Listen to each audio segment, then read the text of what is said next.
মধ্যপ্রাচ্যের চলমান সংঘাতের প্রেক্ষাপটে একটি নতুন ও ভয়াবহ বাস্তবতা ধীরে ধীরে স্পষ্ট হয়ে উঠছে। এই যুদ্ধ শুধু তেল বা সামরিক ঘাঁটি ঘিরে নয়, বরং জীবন ধারণের মৌলিক অবকাঠামো, বিশেষ করে পানির উৎসকে কেন্দ্র করেও বিস্তৃত হতে পারে। পারস্য উপসাগরীয় অঞ্চল, যেখানে প্রকৃতির নিজস্ব মিঠা পানির উৎস প্রায় অনুপস্থিত, সেখানে সমুদ্রের পানি বিশুদ্ধকরণ বা ডিস্যালিনেশনে আধুনিক রাষ্ট্র ব্যবস্থার ভিত্তি, আর সেই ব্যবস্থাই এখন যুদ্ধের সম্ভাব্য লক্ষ্যবস্তু হয়ে উঠছে।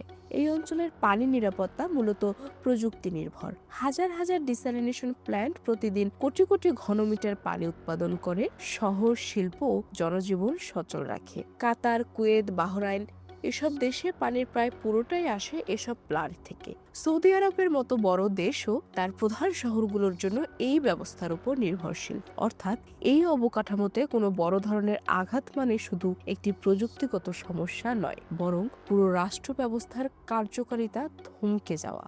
যুদ্ধের বিস্তার যতই বাড়ছে, ততই আশঙ্কা তৈরি হচ্ছে যে আঘাতের লক্ষ্যবস্তু সামরিক স্থাপনা ছাড়িয়ে এই ধরনের বেসামরিক অবকাঠামোয় গিয়ে পড়তে পারে। ইতিমধ্যে কিছু ডিস্যালিনেশন প্ল্যান্ট ক্ষতিগ্রস্ত হওয়ার খবর এই আশঙ্কাকে বাস্তবে রূপ দিতে শুরু করেছে।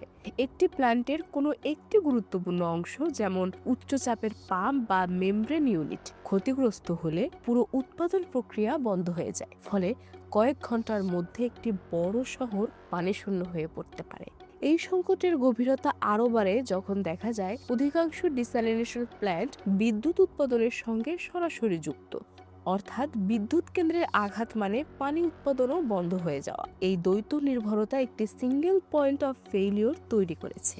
অর্থাৎ একটি আঘাতেই দুটি গুরুত্বপূর্ণ পরিষেবা অচল হয়ে যেতে পারে। যুদ্ধ পরিস্থিতিতে যখন বিদ্যুৎ ও জ্বালানি সরবরাহ অনিশ্চিত, তখন পানি উৎপাদনও সমানভাবে ঝুঁকির মুখে পড়ে। অধিকাংশ প্ল্যান্টে উপকূলবর্তী এলাকায় অবস্থিত, যা সহজেই ক্ষেপণাস্ত্র বা ড্রোনের আওতায় পড়ে। এগুলোকে পুরোপুরি সুরক্ষিত করা প্রায় অসম্ভব। বড় আকার, খোলা অবস্থান এবং সরাসরি সমুদ্রের উপর নির্ভরতা, সব মিলিয়ে এগুলো সহজ লক্ষ্যবস্তুতে পরিণত হয়। একটি মাত্র সফল হামলায় কয়েক লাখ বা কয়েক মিলিয়ন মানুষের পানি সরবরাহ বন্ধ করে দিতে পারে। এই যুদ্ধের আরেকটি অদৃশ্য দিক হলো সাইবার আক্রমণ। আধুনিক ডিস্যালিনেশন প্ল্যান্টগুলো জটিল ডিজিটাল সিস্টেমের মাধ্যমে পরিচালিত হয়।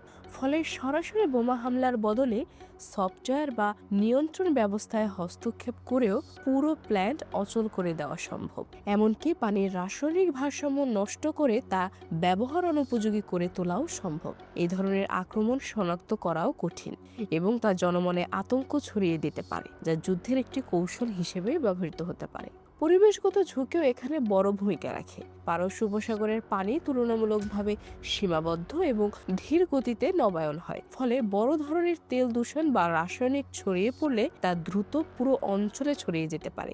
ডিস্যালিনেশন প্ল্যান্টগুলো তখন তাদের পানি গ্রহণ বন্ধ করতে বাধ্য হবে, যাতে সংবেদনশীল যন্ত্রাংশ ক্ষতিগ্রস্ত না হয়। এর ফলে পানি উৎপাদন হঠাৎ করেই বন্ধ হয়ে যেতে পারে।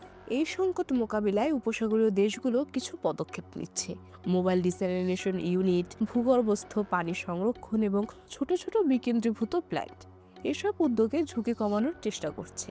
সৌদি আরব ও সংযুক্ত আরব আমিরাত ভূগর্ভে বিশুদ্ধ পানি সংরক্ষণ করে জরুরি পরিস্থিতিতে ব্যবহার করার ব্যবস্থা গড়ে তুলছে। একই সঙ্গে পানি ব্যবহারে দক্ষতা বাড়ানো এবং অপচয় কমানোর উদ্যোগও নেওয়া হচ্ছে। তবে এই সব উদ্যোগ সত্ত্বেও মূল সমস্যাটি থেকেই যাচ্ছে। এই অঞ্চল প্রকৃতিগতভাবে পানির জন্য সম্পূর্ণরূপে প্রযুক্তি নির্ভর। যুদ্ধ পরিস্থিতিতে সেই প্রযুক্তি, সরবরাহ শৃঙ্খল এবং মানব সম্পদ সবকিছুই ঝুঁকির মুখে পড়ে। প্রয়োজনীয় যন্ত্রাংশ, রাসায়নিক এবং দক্ষ কর্মীদের অভাব হলে প্ল্যান্ট চালু রাখা কঠিন হয়ে যায়। সবশেষে এই যুদ্ধ একটি মৌলিক সত্যকে সামনে নিয়ে এসেছে। সেটি হলো তেল নয়, পানি শেষ পর্যন্ত টিকে থাকার প্রধান নির্ধারক। সামরিক শক্তি বা অর্থনৈতিক সম্পদ কিছুই দীর্ঘমেয়াদে কার্যকর হবে না যদি পানির নিরাপত্তা নিশ্চিত না করা যায়। উপসাগরীয় দেশগুলোর জন্য তাই ভবিষ্যতের সবচেয়ে বড় চ্যালেঞ্জ হবে এই পানি নির্ভরতার কাঠামোকে আরও স্থিতিশীল, বিকেন্দ্রীভূত ও সুরক্ষিত করে তোলা।